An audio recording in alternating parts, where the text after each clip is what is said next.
Hey, it's Dave. I had a great question this week. This came to me from my Instagram page. The question says, how does my husband shift out of keto to include carbs? He has been keto for 2 years. That's a pretty long time.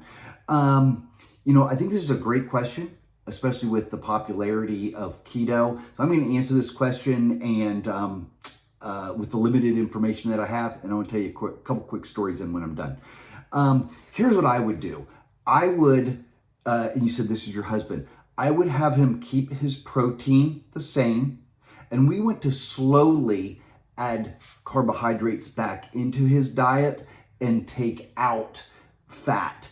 What I would probably do is add about 30 grams of carbs a week, that's 120 calories, and reduce that same number of calories of fat, which would be, according to my math, 13.3 grams of fat, okay? Keep in mind that every gram of carbohydrates has 4 calories, every gram of fat has 9 calories, so therefore the difference there. But again, what I would do is reduce that fat every week, compensate with the same amount of calories in carbs, and I would keep doing that every week until you're up to your desired baseline level, okay, that maintenance level. I guess the next question then is, what does that look like? Well, maintenance should be, let's go through all the macros, our macros being proteins, carbohydrates, and fats, okay? Your maintenance should be for proteins about 0.8 to 1 gram of protein per pound of body weight.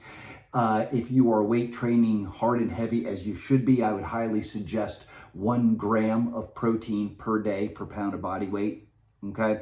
The remainder should come from fats and carbohydrates, obviously. You want about 25% of your total calories coming from your good fats, and the remainder should be from carbohydrates.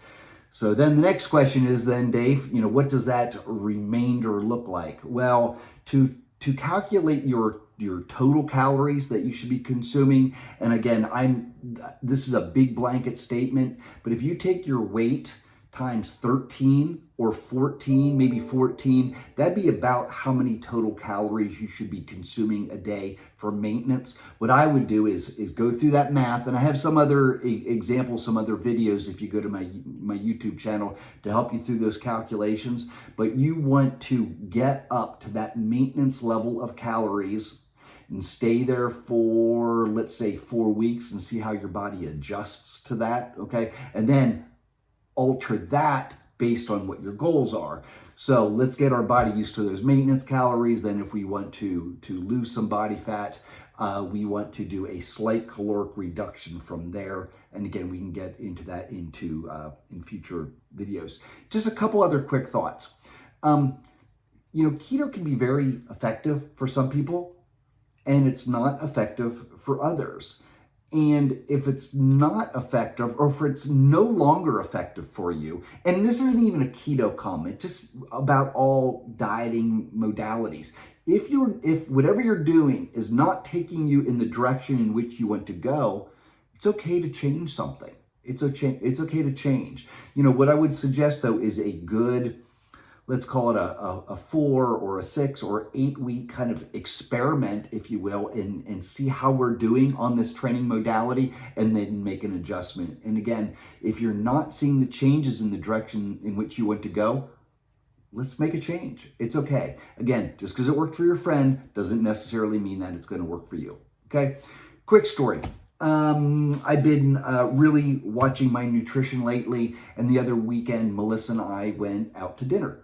And not a fancy restaurant, but about an hour from the house here. Went with some friends, really had a wonderful time. And again, I've really been watching what I'm eating. Surprisingly enough, though, I ordered something off the menu that was pretty normal. I mean, very similar to what I would eat at home. I wasn't having chocolate lava cake and, something all crazy. Really having something pretty normal. Actually, I had a bison burger and a side salad. Okay, not too crazy. That was it. The next day, my weight really jumped up. Like several, I think it was about 4 pounds. You know, Melissa and I say all the time that we could eat the most mundane food at a restaurant, whether that's chicken breast with a dry baked potato and broccoli versus at home. And when we eat that food at a restaurant, our weight just pops up and or our arthritis bothers us. So the day after that bison burger, not only did my weight pop up a little bit, but my arthritis was on fire the next day. Could really feel it in the hands. I just got back to drinking my water, taking walks, and I felt good, a day or two after that. But keep that in mind. What's the bottom line? Cook your food yourself as much as possible. I love to eat at restaurants, but I know it is a difference. I know I don't feel the same when I eat at restaurants versus eating at home. And not exactly sure why. Do they add a lot of seasonings, butters? You know, is there anything else in there that they're not telling me? Am I having inflammation based on, surrounding something else that I had at the restaurant? So just something to keep in mind. You really do better when you do your cooking at home and still enjoy those nights out. Anyway, keep those questions coming, whether it's through Instagram or Facebook or just drop me a message. See you guys. Have a great day.